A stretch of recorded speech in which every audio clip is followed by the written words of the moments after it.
ਸਤਿ ਸ਼੍ਰੀ ਅਕਾਲ। ਨਿਊਜ਼ 18 ਪੰਜਾਬ ਦੇਖ ਰਹੇ ਸਾਰੇ ਦਰਸ਼ਕਾਂ ਦਾ ਸਵਾਗਤ ਹੈ। ਮੈਂ ਹਾਂ ਵਿਜੇ ਬਰਾੜ। ਗੱਲ ਰਾਫੇਲ ਦੀ ਕਰ ਰਹੇ ਹਾਂ। ਅੱਜ ਗ੍ਰਹਿ ਪ੍ਰਵੇਸ਼ ਹੋ ਰਿਹਾ ਹੈ ਔਰ ਕਈ ਸਾਰੇ ਨਾਮ ਜਿਹੜੇ ਦਿੱਤੇ ਗਏ ਨੇ ਅੱਜ ਦੇ ਦਿਨ ਨੂੰ ਰਾਫੇਲ ਦਿਵਸ ਵੀ ਕਿਹਾ ਜਾ ਰਿਹਾ ਹੈ ਕਿਉਂਕਿ ਦੇਸ਼ ਦੇ ਲਈ ਇਹ ਬਹੁਤ ਵੱਡੀ ਉਪਲਬਧੀ ਹੈ। ਅੱਜ ਭਾਰਤ ਦੀ ਧਰਤੀ ਤੇ ਕਦਮ ਰੱਖ ਰਿਹਾ ਅੰਬਾਲਾ 에ਅਰ ਬੇਸ ਤੇ ਲੈਂਡ ਹੋਣਾ। ਸਭ ਦੀਆਂ ਨਜ਼ਰਾਂ ਅਸਮਾਨ ਤੇ ਟਿਕੀਆਂ ਹੋਈਆਂ ਨੇ। ਹਰ ਕੋਈ ਉਸ ਗੌਰਵਮਈ ਪਲ ਨੂੰ ਆਪਣੀਆਂ ਅੱਖਾਂ 'ਚ ਕੈਦ ਕਰਨਾ ਚਾਹੁੰਦਾ ਹੈ ਜਦੋਂ शक्तिशाली राफेल भारत के आसमान च शान नाल उड़ान भरदा नजर आएगा। हर एक शख्स नूं बस उस पल का इंतजार है। अंबाला एयरबेस ते हुण तो बस थोड़ी देर च 5 राफेल लैंड करनगे। खुद हवाई फौज मुखी RKS भदौरिया राफेल नूं रिसीव करन दे लई मौजूद रहणगे। तस्वीरां असीं दिखा रहे हां। ਵੱਖ-ਵੱਖ तस्वीरां दे विच तुसीं देख सकदे हो खुशी दी लहर है। किधरे हवन कीते जा रहे हैं। अंबाला एयरबेस राफेल के स्वागत लई पूरी तरह तैयार है। सख्त सुरक्षा के इंतजाम ने इंतजार किया जा रहा है। आस पास के इलाकों धारा 144 लगाई गई है। फोटोग्राफी ते पूर्ण पाबंदी है। एयरबेस के आस पास का 3 किलोमीटर का दायरा जोड़ा है उस दे विच ड्रोन उड़ाउण ते पाबंदी है। राफेल के गृह प्रवेश को लैके काफ़ी जोश उत्साह लोगों के विच नज़र आ रहा है। ढोल नगाड़ियां की थाप ते भंगड़े पाउंदे हुए खुशी का इजहार कर रहे हैं। देश भगती के गीत गाए जा रहे हैं। मिठाइयां नाल एक दूजे का मूँह मिठा करवाया जा रहा है। हवन हो रहे हैं। सो पूरा देश अज राफेल के इस आगमन को लैके बेहद उत्साहित है। इन्हां 5 तस्वीरों के जरिए असीं पूरी पिक्चर दर्शकों को समझाने की कोशिश कर रहे हैं कि इस वेले माहौल की है और किस तरीके नाल इसके स्वागत दे विच कोई कसर नहीं छड्डी जा रही। सो राफेल का इंतजार हो रहा। कुछ देर दे विच राफेल भारत की धरती ते अंबाला एयरबेस ते लैंड करेगा। तैयारियां पूरियां ने। हालांकि मौसम नूं लैके कुछ कन्फ्यूजन जरूर रही और उस तो बाद हुण ये खबर है। पहला ये चर्चावां सी कि जोधपुर लैंड हो सकता है पर ये जिहड़ा है मौसम उस बारे स्थिति लगभग स्पष्ट हो गई है कि अंबाला एयरबेस ते ही राफेल की लैंडिंग होएगी। साडे नाल air commander retired Ravi Kishan जुड़े हुए ने। रवि किशन जी, कुछ देर हो रहा है इंतज़ार, थोड़ी देर हो रहा है। आप कह सकते हैं कि थोड़ी देर दे विच लैंडिंग हो जानी है। सो एक लफज जिहड़ा सब तो ज़्यादा चर्चा दे विच है कि टेस्टिड एंड ट्रस्टिड। सो तुसी मनदे हो कि टेस्टिड एंड ट्रस्टिड राफेल जिहड़ा है कुछ होर ज़्यादा कहने की जरूरत नहीं है इसकी आमद नूं लैके? नमस्कार जी। बिल्कुल ठीक क्या तुसी जी। नमस्कार सर। राफेल सब तो डेवलप्ड टेक्नोलॉजी वाला एयरक्राफ्ट हैगा ते ਇਹਦੇ ਨਾਲ ਸਾਡੀ ਤਾਕਤ ਹੋਰ ਜ਼ਿਆਦਾ ਵੱਧ ਜਾਏਗੀ। ਸਾਡੀ ਤਾਂ ਫੌਜਾਂ ਵੈਸੇ ਵੀ ਤਿਆਰ ਹੈਗੀਆਂ ਕਿਸੇ ਵੀ ਸਿਚੁਏਸ਼ਨ ਨੂੰ ਡੀਲ ਕਰਨ ਲਈ ਤੇ ਵਿਦ ਰਾਫੇਲ ਦੇ ਨਾਲ साडा उत्साह होर बढ़ गया है क्योंकि साडी कैपेबिलिटी बढ़ गई है। सर जे थोड़ा सौखे शब्दां च दर्शकों को समझाउण दी कोशिश करिए तो जिहड़े दूसरे लड़ाकू विमान हुंदे ने, फाइटर जैट हुंदे ने, फाइटर प्लेन हुंदे ने, उन्हां नालों वखरापन की है? जे बहुत ज्यादा टैक्नीकैलिटीज़ च ना पईए आपां थोड़ा आसान शब्दां च समझाउण दी कोशिश करिए दर्शकों दा।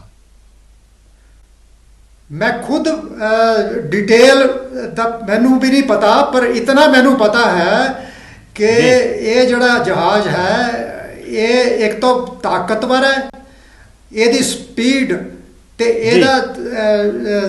ਇਹਦੇ अंदर जड़ा समान जांदा हैगा जड़े साडे रॉकेट्स बॉम्ब्स जांदे वो बाकी जहाज़ों तो ज़्यादा ही है। ठीक है ਤੇ ਇਹ ਜਿਹੜਾ ਹੈ ਨਾ ਇਹਦੇ ਆਉਣ ਨਾਲ ਹਰ ਕੋਈ ਚਾਹੁੰਦਾ ਕਿ ਤੁਹਾਡੇ ਕੋਲ ਆਪਣੇ ਜਿਹੜੇ ਵੀ ਟੂਲਸ ਔਰ ਵੈਪਨ ਸਿਸਟਮ ਹੈਗੇ ਨੇ ਉਹਨਾਂ ਤੋਂ ਬੈਸਟ ਵੈਪਨ ਸਿਸਟਮ ਤੁਹਾਨੂੰ ਮਿਲੇ।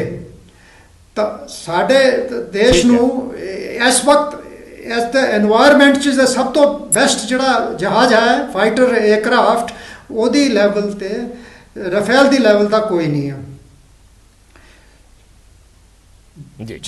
ਸਾਡੇ ਨਾਲ ਰਿਟਾਇਰਡ ਕਰਨਲ राजेश शर्मा भी जुड़े हुए ने।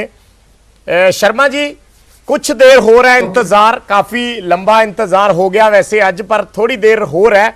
उत्साह तुसी देख पा रहे होगे किस तरीके दा है, जोश लोकां दे विच, खुशी है, क्योंकि जदों मसला देश दा हुंदा है उदों फिर सिर्फ एक चीज़ ते फोकस हुंदा है कि देश की ताकत कितनी वध रही है। और सो एक लफज जिहड़ा मैं यूज़ किया, जिहड़ा रवि किशन सर नूं मैं पुछया सी कि टेस्टिड एंड ट्रस्टिड है। सो एक लफज दे विच जे राफेल नूं सम अप करना होवे तां टेस्टिड एंड ट्रस्टिड दे पॉइंट ऑफ व्यू नाल देख रहे हो? बिल्कुल सही बोला आपने, टेस्टेड एंड ट्रस्टेड। आपको मैं बिल्कुल देसी भाषा में समझाता हूँ कि अगर मैं किसी के पास में अगर मारने के लिए जाना है, मैं अपनी मोटरसाइकिल, तो मोटरसाइकिल में इतना तेल होना चाहिए, उसमें इतनी क्षमता होनी चाहिए कि वो वहां से वहां तक पहुंचे और वापस आ जाए। उसी तरह से बिल्कुल जो हमारे जो दुश्मन है, अगर मैं कोई जहाज उड़ा, अगर आज की डेट में अगर सुखोई को लेते हैं, या उससे पहले मिग 20 या उससे पहले जैगुआर, तो ये अलग अलग जनरेशन थे, ठीक है, तो आप अपने से उड़ रहे हैं और बॉर्डर से उड़ के अगर आप सिर्फ वहां से अगर आप सिर्फ म्यांमार क्रॉस कर पाते हैं, वियतनाम तक ही जा पाते हैं या लाओस तक जा पाते हैं और वहां से वापस आते हैं, और अगर आपने एक की अगर दूरी तय करनी है तो आप बीजिंग तक जाते हैं और बीजिंग से आपका जहाज वापस नहीं आ सकता। ठीक है, तो ऐसे शक्ति है, जो वायु शक्ति है, शक्ति का फायदा नहीं है। अभी जैसे राफेल का ये है कि वो यहाँ से बीजिंग तक भी जा सकते हैं चाइना में, वहां पर जाकर अपने जो भी इसके पास असला है, चाहे न्यूक्लियर बॉम्ब है, ब्रह्मोस मिसाइल है, माकाई मिसाइल है, या और भी कोई जो इसमें असला डाला हुआ है, उसका वहां पर वो वार करता है और वहां से वो वापस मिड एयर रिफ्यूलिंग से वो वापस सुरक्षित अपने भूमि स्थल पर पहुंच सकता है। राफेल का सबसे बड़ा फायदा ये है, जैसे आपने पूछा टेस्टेड, तो टेस्टेड जिन हाथ में इसको टेस्ट किया गया हथियार उठाने के लिए, मिसाइल उठाने के लिए, और साथ में जो सबसे बड़ी जो ताकत होती है, जो दूसरे दुश्मन को जो डर रहता है, वो है न्यूक्लियर हथियार का, न्यूक्लियर वेपन का। तो इसमें न्यूक्लियर वेपन कैरी करने की क्षमता है। अगर इसमें न्यूक्लियर कैरी करने की क्षमता है और इसका जो किलिंग रेंज है, यानी कि बिना अपना बॉर्डर क्रॉस किए वो 100 किलोमीटर तक जो है वो इसमें मारने की क्षमता है। तो ये हो गया एक तरह से टेस्ट किया हुआ है कि ये सारी कैपेबिलिटी या सारी क्षमताएं इस एयरक्राफ्ट के अंदर है। दूसरी जो चीज आपने पूछा कि ट्रस्ट है, तो इसके अंदर जैसे कि बताया कि जो इसका इंजन है, इसके इंजन की जो लिफ्ट कैपेबिलिटी है, अगर हम अगर इसको कंपेयर करें सुखोई 30 के साथ में, जो कि ऑलरेडी हमारे पास है, तो वो है 300 मीटर पर सेकंड के हिसाब से, टेक्निकल चीज बता रहा हूं, और इसकी जो है 305 मीटर पर सेकंड के हिसाब से है। यानी कि इसने हवा में जल्दी जाना है तो ये जल्दी जा सकता है।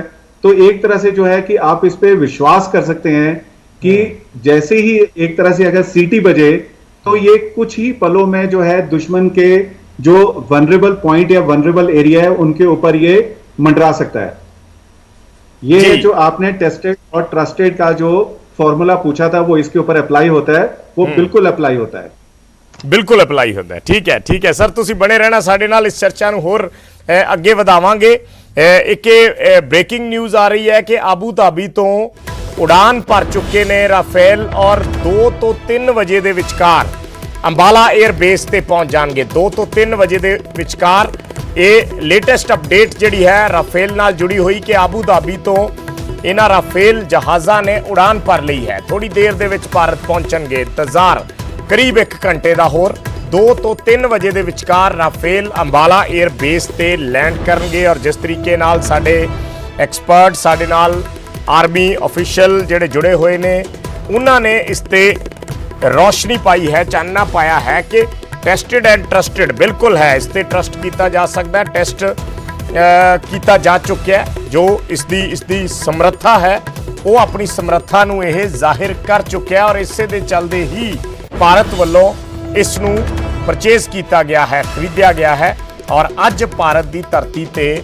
लैंड कर रहा अंबाला एयर बेस ते। तैयारियां पूरियां ने, आबू धाबी तो उड़ान भरी है और 2 ਤੋਂ 3 ਵਜੇ ਦੇ ਵਿਚਕਾਰ अंबाला एयर बेस ते पहुंचेगा। हालांकि फोटोग्राफी ते रोक लगाई गई है, करीब 3 किलोमीटर का एरिया जिहड़ा है उसनूं सील किया होया है। किसी भी तरह की कोई वीडियोग्राफी फोटोग्राफी नहीं की जा सकती, कोई ड्रोन इस एरिए दे विच नज़र नहीं आ सकता। सुरक्षा के पुख्ता बंदोबस्त ने ਪਰ ਨਾਲ ਦੀ ਨਾਲ ਜਿਹੜਾ ਪਬਲਿਕ ਦਾ, ਲੋਕਾਂ ਦਾ ਉਤਸ਼ਾਹ ਹੈ, ਜੋਸ਼ ਹੈ, ਉਹ ਵੀ ਆਪਣੇ ਆਪ ਦੇ ਵਿੱਚ ਨਜ਼ਰ ਆ ਰਿਹਾ। ਇੱਕ ਵਕਤ ਆ ਰਿਹਾ ਕਿ ਦਾ ਜੋਸ਼ ਜੋ ਦੇਸ਼ ਦੀ ਜਿਹੜੀ ਸੈਨਿਕ ਸ਼ਕਤੀ ਹੈ, ਤਾਕਤ ਹੈ, ਉਸ ਦੇ ਵਿੱਚ ਵਾਧਾ ਹੁੰਦਾ ਤਾਂ ਜ਼ਾਹਿਰ ਜੀ ਗੱਲ ਹੈ, ਇੱਕ ਜੋਸ਼, ਇੱਕ ਤੁਹਾਡੇ ਅੰਦਰ ਉਤਸ਼ਾਹ ਦੀ ਭਾਵਨਾ ਪੈਦਾ ਹੋਣਾ ਸੁਭਾਵਿਕ ਹੁੰਦਾ। ਔਰ ਇਹੀ ਚੀਜ਼ ਅੱਜ ਦੇਸ਼ ਵਾਸੀਆਂ 'ਚ ਨਜ਼ਰ ਆ ਰਹੀ ਹੈ ਜਦੋਂ ਭਾਰਤ ਦੀ ਧਰਤੀ ਤੇ ਰਾਫੇਲ ਕਦਮ ਰੱਖੇਗਾ, ਲੈਂਡਿੰਗ होएगी अंबाला एयरबेस पे।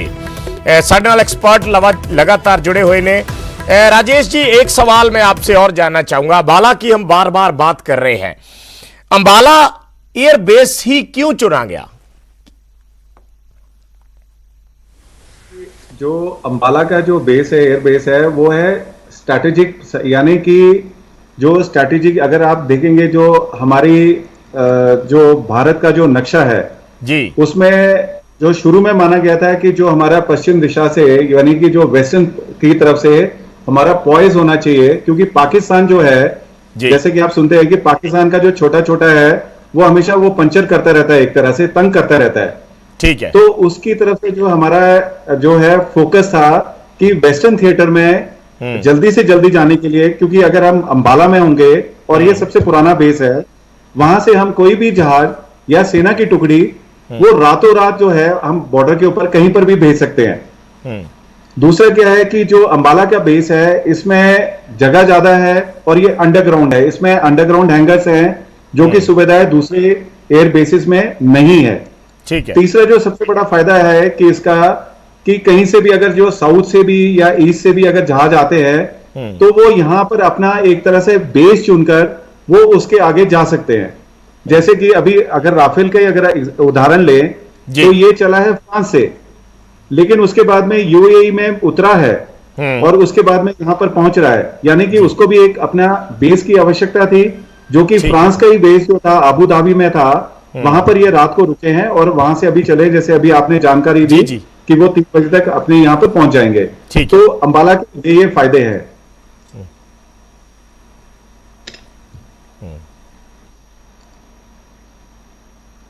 ठीक है राजेश जी, जुड़े रहना साडे नाल, इस ते होर गलबात नूं अगे वधावांगे। बहुत सारियां टैक्नीकल चीज़ां ने, टैक्नीकल पॉइंट्स ने, तकनीकी चीज़ां ने जिन्हां नूं समझण दी कोशिश करांगे। साडे नाल एक्सपर्ट्स जुड़े हुए ने, नाल दी नाल अपडेट असीं विच दर्शकां नूं दस रहे हां।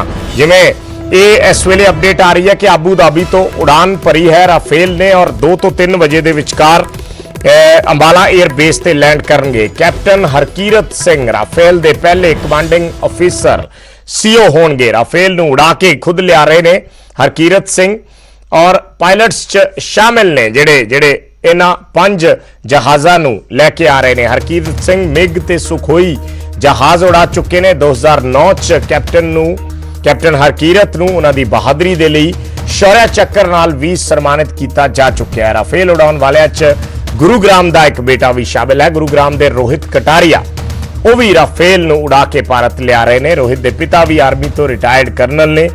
सो ये देश का मान ने। 2 नौजवान जिन्हां दे नाम का असीं जिक्र कर रहे हैं, एक पंजाबी, एक हरियाणा तो, कैप्टन हरकीरत सिंह और रोहित कटारिया, ये उस टीम का हिस्सा ने जिहड़े राफेल नूं उड़ा के लिया रहे ने। अंबाला एयरबेस ते लैंड करनगे कुछ देर दे विच। तस्वीरां सामने आईयां सी जदों फ्रांस तो उड़ान भरी सी, और तकनीकी चीज़ां जिवें असीं साडे एक्सपर्ट्स तो कर्नल राजेश शर्मा नाल असीं गल कर रहे हैं कि अंबाला दे विच की खासियत है या की फैसिलिटीज़ ने जिस करके अंबाला एयरबेस नूं चुनिया गया है। साडे सहयोगी गौरव शुक्ला लगातार सवेर तो अपडेट दे रहे हैं। एक बार गौरव शुक्ला का रुख करते हैं। गौरव, होर कितना इंतजार? जी विजय, ज्यादा इंतजार करना नहीं पएगा क्योंकि बहुत तेज रफ्तार दे नाल इंडिया दे वल वध रहे ने। जिवें तुसीं जिक्र किया, इस समय दी वड्डी खबर यही है ते अपडेट यही है कि आबू धाबी तो जिहड़ा उत्थे दा एयरबेस है उत्थों राफेल उड़ान भर चुके हैं, क्योंकि मौसम का लगातार जिक्र हो रहा सी कि मौसम जिवें ही ठीक होएगा तो उस तो बाद मौसम सिर्फ अंबाला दा नहीं है, मौसम बल्कि पूरे जिस वे तो जिस रूट तो पहुंचना इत्थे अंबाला तक, उस पूरे रूट का ध्यान रखा गया हिंद महासागर का, खास तौर पर कि उत्थे किसी तरीके की कोई दिक्कत ना हो। इस समय वड्डी खबर ਖਬਰ ਅਸੀਂ ਆਪਣੇ ਦਰਸ਼ਕਾਂ ਨੂੰ ਦੇ ਰਹੇ ਹਾਂ ਕਿ ਪੰਜੋ ਰਾਫੇਲ ਉਡਾਨ ਭਰ ਚੁੱਕੇ ਨੇ।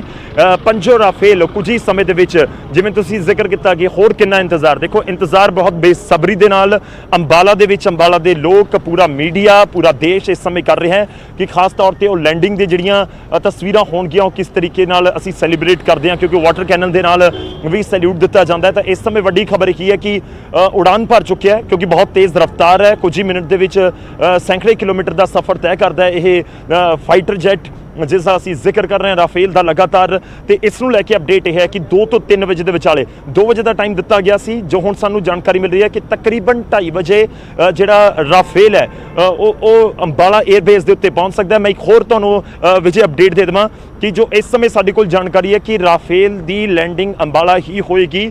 ਮੌਸਮ ਜਿਸ ਤਰੀਕੇ ਦਾ ਇਸ ਸਮੇਂ ਅਪਡੇਟ ਸਾਡੇ ਕੋਲ ਆ ਰਿਹਾ, ਕਿਉਂਕਿ ਇਹ ਕਿਹਾ ਜਾ ਰਿਹਾ ਸੀ ਕਿ 1:30 ਵਜੇ, 1 ਵਜੇ, 2 ਵਜੇ, 3 ਵਜੇ, ਇਹ ਪੂਰੇ 2 ਤੋਂ 3 ਘੰਟੇ ਬਰਸਾਤ ਦੇ ਹੋ ਸਕਦੇ ਨੇ ਅੰਬਾਲਾ ਦੇ ਵਿੱਚ, ਪਰ ਬਰਸਾਤ ਨਹੀਂ ਹੈ ਫਿਲਹਾਲ। ਬਿਲਕੁਲ ਮੌਸਮ ਸਾਫ਼ ਹੈ। ਇਨਫੈਕਟ ਸਵੇਰੇ 11 ਵਜੇ ਦੇ ਨਾਲ ਤੁਸੀਂ ਕੰਪੇਅਰ ਕਰੋ, 11 ਵਜੇ ਥੋੜਾ ਜਿਹਾ ਬੱਦਲਬਾਈ ਨਜ਼ਰ ਆ ਰਹੀ ਸੀ, ਉਸ ਸਮੇਂ ਲੱਗ ਰਿਹਾ ਸੀ ਕਿ ਸ਼ਾਇਦ ਕੋਈ ਦਿੱਕਤ ਹੋਵੇ ਜਾਂ 1 ਵਜੇ ਦੇ ਕਰੀਬ ਜਾ ਕੇ ਹੋਰ ਬਰਸਾਤ ਵਾਲਾ ਮੌਸਮ ਬਣ ਜਾਵੇ, ਪਰ ਇਸ ਸਮੇਂ ਬਿਲਕੁਲ ਕਲੀਅਰ ਵੈਦਰ ਹੈ। ਯਾਨੀ ਕਿ ਪੂਰਾ ਵੈਲਕਮ ਕਰਨ ਦੇ ਲਈ ਅੰਬਾਲਾ, ਹਰਿਆਣਾ, ਨਾਰਥ ਰੀਜਨ, ਪੂਰਾ ਦੇਸ਼ ਇਸ ਸਮੇਂ ਤਿਆਰ ਹੈ ਕਿ ਅਸੀਂ ਰਾਫੇਲ ਦਾ ਵੈਲਕਮ ਕਰੀਏ। ਤੇ ਜੋ ਕਿਹਾ ਜਾ ਰਿਹਾ ਕਿ ਤਕਰੀਬਨ ਅਗਲਾ 1 ਘੰਟਾ ਬਹੁਤ ਅਹਿਮ ਹੈ, ਜਦੋਂ ਲੈਂਡਿੰਗ ਹੋ ਜਾਏਗੀ ਰਾਫੇਲ ਦੀ ਭਾਰਤੀ ਸਰਜ਼ਮੀਨ ਦੇ ਉੱਤੇ ਅੰਬਾਲਾ ਦੇ ਵਿੱਚ। ਵਿਜੇ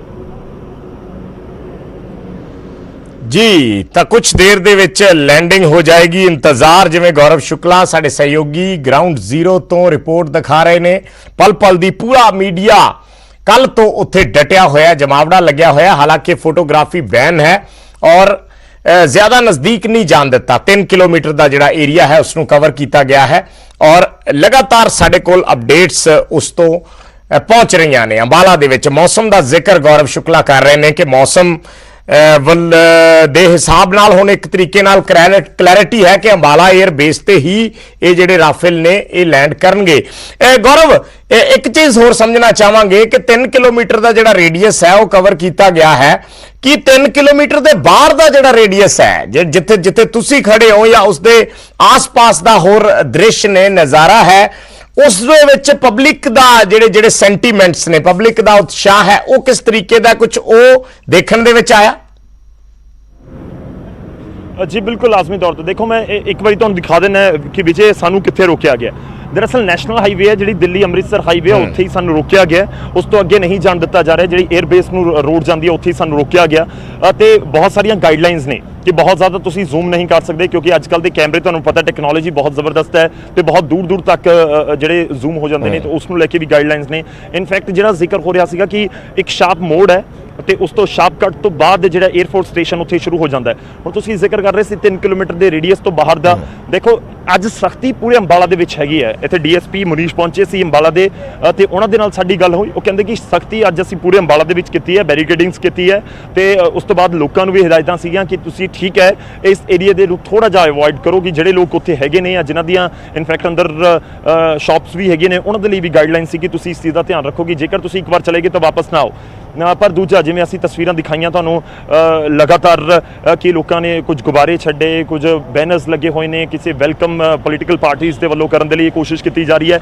ਤਾਂ ਬਹੁਤ ਕੁਝ ਅਪਡੇਟ ਹੈ। ਇਹ ਸਿਰਫ ਅੰਬਾਲਾ ਤੱਕ ਸੀਮਿਤ ਨਹੀਂ ਹੈ, ਬਲਕਿ ਪੂਰੇ ਦੇਸ਼ ਦਾ ਅਸੀਂ ਜ਼ਿਕਰ ਕਰੀਏ, ਕਿਉਂਕਿ ਇਸ ਸਮੇਂ ਤਸਵੀਰਾਂ ਅੰਬਾਲਾ ਦੀਆਂ ਦਿਖਾ ਰਹੇ ਹਾਂ, ਨਜ਼ਰਾਂ ਅੰਬਾਲਾ ਦੇ ਉੱਤੇ ਨੇ ਤੇ ਇਸ ਕਰਕੇ ਵੀ ਹੈਗੀਆਂ ਨੇ ਕਿਉਂਕਿ ਅੰਬਾਲਾ ਦੇ ਉੱਤੇ ਨਜ਼ਰ ਸਿਰਫ ਪੰਜਾਬ ਦੀ ਨਹੀਂ, ਹਰਿਆਣਾ ਦੀ ਨਹੀਂ ਹੈ, ਹਿਮਾਚਲ ਦੀ ਨਹੀਂ ਹੈ, ਬਲਕਿ ਪੂਰੇ ਦੇਸ਼ ਦੀ ਹੈ। ਤੇ ਅੰਬਾਲਾ ਦੇ ਉੱਤੇ ਨਜ਼ਰ ਤਾਂ ਇਸ ਸਮੇਂ ਪੂਰੀ ਦੁਨੀਆ ਦੀ ਹੈ। ਚਾਹੇ ਚਾਈਨਾ ਜਾਂ ਪਾਕਿਸਤਾਨ ਦੇ ਵਿੱਚ ਬੈਠੇ ਲੋਕ ਜ਼ਿਆਦਾ ਇਸ ਸਮੇਂ ਟੈਨਸ਼ਨ ਲੈ ਕੇ ਬੈਠੇ ਹੋਣਗੇ ਕਿ ਅੰਬਾਲਾ ਦੇ ਵਿੱਚ ਕਿਹੋ ਜਿਹਾ ਜਹਾਜ਼ ਉਤਰਦਾ, ਕਿ ਕੀ ਹੁੰਦਾ ਉੱਥੇ, ਕਿਸ ਤਰੀਕੇ ਦੇ ਨਾਲ ਲੈਂਡਿੰਗ ਹੁੰਦੀ ਹੈ, ਤਾਂ ਘਬਰਾਹਟ ਉੱਥੇ ਹੋ ਸਕਦੀ ਹੈ, ਪਰ ਜਸ਼ਨ ਪੂਰੇ ਹਿੰਦੁਸਤਾਨ ਦੇ ਵਿੱਚ ਹੈ। ਇਨਫੈਕਟ ਅੰਬਾਲਾ ਦੇ ਲਈ ਤਾਂ ਬੜਾ ਪ੍ਰਾਊਡ ਮੂਵਮੈਂਟ ਹੈ। ਬਹੁਤ ਸਾਰੇ ਲੋਕਾਂ ਨਾਲ ਮੈਂ ਇੱਥੇ ਗੱਲ ਕੀਤੀ ਕਿ ਤੁਸੀਂ ਕਿਵੇਂ ਮਹਿਸੂਸ ਕਰ ਰਹੇ ਹੋ। ਹਾਲਾਂਕਿ ਉਹਨਾਂ ਨੂੰ ਪਤਾ ਕਿ ਅਸੀਂ ਨਹੀਂ ਦੇਖ ਸਕਦੇ ਜਾ ਕੇ 에ਅਰਬੇਸ ਦੇ ਵਿੱਚ ਉਹਨਾਂ ਨੂੰ ਜਾਣ ਦੀ ਇਜਾਜ਼ਤ ਨਹੀਂ, ਇਨਫੈਕਟ ਮੀਡੀਆ ਨੂੰ ਨਹੀਂ ਹੈ, ਤਾਂ ਆਮ ਲੋਕਾਂ ਨੂੰ ਵੀ ਨਹੀਂ ਹੈਗੀ। ਤਾਂ ਉਹਨਾਂ ਨੂੰ ਇਸ ਚੀਜ਼ ਦਾ ਮਲਾਲ ਨਹੀਂ ਹੈ। ਇੱਥੇ ਰੂਟਸ ਡਾਇਵਰਟ ਕੀਤੇ ਗਏ ਨੇ, ਟ੍ਰੈਫਿਕ ਨੂੰ ਡਾਇਵਰਟ ਕੀਤਾ ਗਿਆ, ਕਿਸੇ ਦੇ ਕੋਈ ਮਲਾਲ ਨਜ਼ਰ ਨਹੀਂ ਆਇਆ। ਹਰ ਕੋਈ ਇਹੀ ਗੱਲ ਜ਼ਿਕਰ ਕਰਦਾ ਨਜ਼ਰ ਆਇਆ ਕਿ ਸ਼ਾਨਦਾਰ ਹੈ ਜੀ ਕਿ ਅੰਬਾਲਾ ਦੀ ਧਰਤੀ ਨੂੰ ਚੁਣਿਆ ਗਿਆ ਹੈ। ਅੰਬਾਲਾ ਦੇ ਵਿੱਚ ਪਹਿਲੀ ਵਾਰ ਫਾਈਟਰ ਜੈਟ ਜਿਹੜਾ ਉਤਰੇਗਾ, ਜਿਸ ਦੀ ਪੂਰੀ ਦੁਨੀਆ ਦੇ ਵਿੱਚ ਜ਼ਿਕਰ ਹੋ ਰਿਹਾ ਹੈ ਤੇ ਜਿਸ ਨੂੰ ਲੈ ਕੇ ਚਾਈਨਾ ਦੇ ਵਿੱਚ ਘਬਰਾਹਟ ਹੈ, ਜਿਸ ਨੂੰ ਲੈ ਕੇ ਪਾਕਿਸਤਾਨ 'ਚ ਘਬਰਾਹਟ ਹੈ। ਤਾਂ ਇੱਥੇ ਅੰਬਾਲਾ ਦੇ ਲੋਕਾਂ ਨੂੰ ਉਹ ਪ੍ਰਾਊਡ ਮੂਵਮੈਂਟ ਆਪਾਂ ਕਹਿ ਸਕਦੇ ਕਿ ਐਕਸਾਈਟਮੈਂਟ ਦੇ ਨਾਲ ਉਸ ਨੂੰ ਸੈਲੀਬ੍ਰੇਟ ਕਰ ਰਹੇ ਨੇ। ਵਿਜੇ ਬਿਲਕੁਲ ਬਿਲਕੁਲ ਬਿਲਕੁਲ ਬਿਲਕੁਲ ਗੌਰਵ, ਤੁਸੀਂ ਬਣੇ ਰਹਿਣਾ ਸਾਡੇ ਨਾਲ, ਅਸੀਂ ਫਿਰ ਅਪਡੇਟ ਦੇ ਲਈ ਤੁਹਾਡੇ ਕੋਲੇ ਆਵਾਂਗੇ। ਜਿਵੇਂ ਹੀ ਕੋਈ ਅਪਡੇਟ ਹੁੰਦੀ ਹੈ ਸਾਡੇ ਨਾਲ ਜੁੜਨਾ। ਦੋ ਮਹਿਮਾਨ ਸਾਡੇ ਨਾਲ ਜੁੜੇ ਹੋਏ ਨੇ, ਉਹਨਾਂ ਦਾ ਰੁਖ ਕਰ ਲੈਂਦੇ ਹਾਂ। ਸਾਡੇ ਨਾਲ ਕਰਨਲ ਰਵੀ ਕਿਸ਼ਨ ਨੇ ਔਰ ਰਾਜੇਸ਼ ਸ਼ਰਮਾ ਨੇ। ਰਵੀ ਕਿਸ਼ਨ ਜੀ ਸਾਡੇ ਨਾਲ ਜੁੜੇ ਹੋਏ ਨੇ, ਰਿਟਾਇਰਡ 에ਅਰ ਕਮਾਂਡਰ ਨੇ। ਰਵੀ ਕਿਸ਼ਨ ਜੀ, ਜਿਵੇਂ ਗੌਰਵ ਵੀ ਦੱਸ ਰਹੇ ਨੇ ਅੰਬਾਲਾ ਦੇ ਵਿੱਚ ਕਿਸ ਤਰੀਕੇ ਦਾ ਮਾਹੌਲ ਹੈ, ਜਾਂ ਪਹਿਲਾਂ ਰਾਜੇਸ਼ ਸ਼ਰਮਾ ਜੀ ਦੇ ਨਾਲ ਗੱਲ ਕਰ ਰਹੇ ਸੀ ਅਸੀਂ, ਅੰਬਾਲਾ ਦੀ ਇੱਕ ਆਪਣੀ ਇੰਪੋਰਟੈਂਸ ਹੈ ਅੰਬਾਲਾ 에ਅਰ ਬੇਸ ਦੀ, ਔਰ ਅੰਬਾਲਾ ਦੇ ਵਿੱਚ ਤਿਆਰੀਆਂ ਜਾਂ ਅੰਬਾਲਾ 에ਅਰ ਬੇਸ ਨੂੰ ਕਿਉਂ ਚੁਣਿਆ ਗਿਆ, ਇਸ ਤੇ ਅਸੀਂ ਜ਼ਿਕਰ ਕਰ ਰਹੇ ਸਾਂ। ਸੋ ਜਿੱਡੀ ਵੱਡੀ ਟੈਕਨੋਲੋਜੀ ਦੀ ਚੀਜ਼ ਜਦੋਂ ਆਉਂਦੀ ਹੈ ਉਸ ਦਾ ਰੱਖ ਰਖਾਵ ਵੀ ਉਨਾ ਹੀ ਜ਼ਿਆਦਾ ਇੰਪੋਰਟੈਂਟ ਹੋ ਜਾਂਦਾ ਹੈ। ਸੋ ਇਸ ਚੀਜ਼ ਨੂੰ ਲੈ ਕੇ ਹੁਣ ਤੁਹਾਨੂੰ ਲੱਗਦਾ ਹੈ ਵੀ ਹਾਲੇ ਤਾਂ ਜਿਹੜੇ ਫਰਾਂਸ ਤੋਂ ਜਿਵੇਂ ਖਰੀਦਿਆ ਗਿਆ ਉਹਨਾਂ ਦੀਆਂ ਹੀ ਟੀਮਾਂ ਇਸ ਤੇ ਨਜ਼ਰ ਰੱਖਣਗੀਆਂ? ਤੁਸੀਂ ਬਿਲਕੁਲ ਠੀਕ ਕਹਿ ਰਹੇ ਹੋ, ਕਿਉਂਕਿ ਅੰਬਾਲਾ 에ਅਰਫੋਰਸ ਸਟੇਸ਼ਨ 'ਚ ਹੁਣ ਪਹਿਲੀ ਵਾਰ ਆਏਗਾ ਤੇ ਮੇਨਟੇਨੈਂਸ ਕਰਨ ਲਈ ਉੱਥੋਂ ਲੋਕ ਆਣਗੇ ਜੋ ਸਾਡੇ ਲੋਕ ਵੀ ਸਿੱਖੇ ਹੋਏ ਨੇ।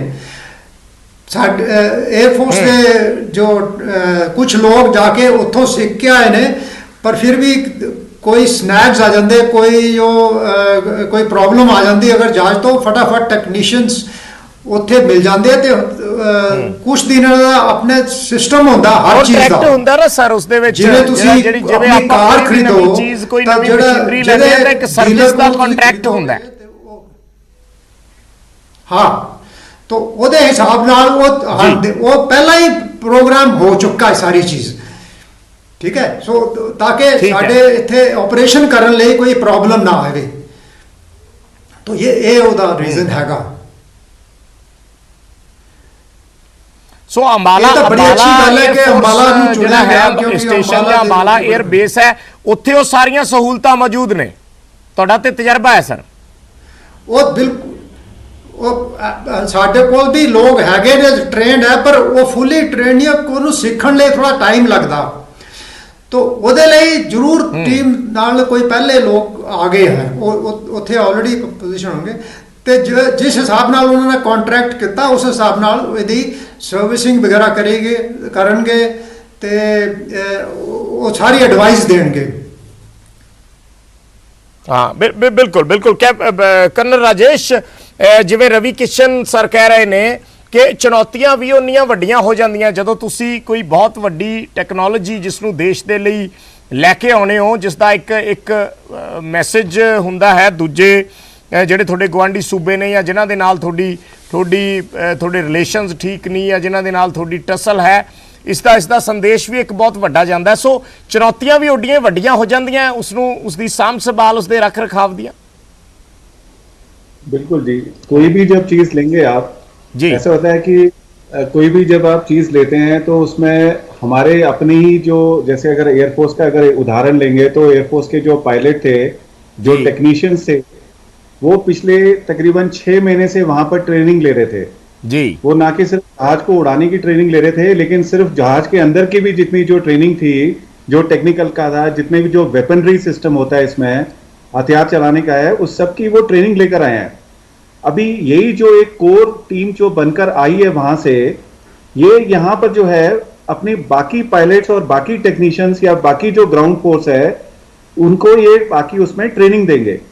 दूसरा जो चीज रहता है कि जो हमारा कॉन्ट्रैक्ट होता है, जो हमारा इंटर गवर्नमेंट एग्रीमेंट हुआ था 2016 में राफेल के साथ में, तो उसमें यही था कि जितने भी जो इसके जो पार्ट्स हैं, वो जो भी हमारी जो इसमें कमी पेशी आएगी, टेक्निकल सहयोग होगा, तकनीकी सहयोग होगा, वो वहां पर वो हमें यहाँ पर ऑन ग्राउंड देंगे। दूसरा ये है कुछ समय के बाद में जब हमारे पास में इतनी क्षमता हो जाती है, जैसे हमने हिंदुस्तान एरोनॉटिक लिमिटेड के साथ में है, तो वो जितने भी जो इसके जो स्पेयर पार्ट है वो यहाँ पर वो बनाना शुरू कर देंगे। तो उससे जो है कि जो छोटी मोटी जो कमियां हैं वो यहाँ पर वो पूरी हो जाएंगी। एग्रीमेंट में ये चीज होती है कि हर 5 साल में अगर इसकी अपग्रेडेशन होती है तो अपग्रेडेशन भी जो है वो फ्रांस का ही हिस्सा इस एग्रीमेंट में रहेगा, जो कि वो करेंगे एग्रीमेंट के तहत। ठीक है। ਇੱਕ ਛੋਟਾ ਜਿਹਾ ਕਮਰਸ਼ੀਅਲ ਬ੍ਰੇਕ ਲੈਣਾ। ਅਸੀਂ ਸਾਡੇ ਨਾਲ ਮਹਿਮਾਨ ਜੁੜੇ ਹੋਏ ਨੇ, ਲਗਾਤਾਰ ਇਸ ਦੇ ਵੱਖ-ਵੱਖ ਪਹਿਲੂਆਂ ਤੇ ਅਸੀਂ ਚਰਚਾ ਕਰ ਰਹੇ ਹਾਂ ਕਿ ਇਸ ਦੀ ਅਹਿਮੀਅਤ ਕਿਉਂ ਵੱਧ ਜਾਂਦੀ ਹੈ ਔਰ ਉਸ ਦੇ ਨਾਲ ਅਗਰ ਜੇ ਕੋਈ ਚੁਣੌਤੀਆਂ ਸਾਹਮਣੇ ਹੋਣਗੀਆਂ ਤਾਂ ਉਹ ਕਿਸ ਤਰੀਕੇ ਦੀਆਂ ਹੋਣਗੀਆਂ, ਕਿਵੇਂ ਉਹਨਾਂ ਦੇ ਨਾਲ ਨਜਿੱਠਿਆ ਜਾਏਗਾ। ਇੱਕ ਬਹੁਤ ਛੋਟਾ ਜਿਹਾ ਕਮਰਸ਼ੀਅਲ ਬ੍ਰੇਕ, ਜਲਦ ਵਾਪਸ ਆ ਕੇ ਇਸ ਗੱਲਬਾਤ ਨੂੰ ਅੱਗੇ ਵਧਾਵਾਂਗੇ।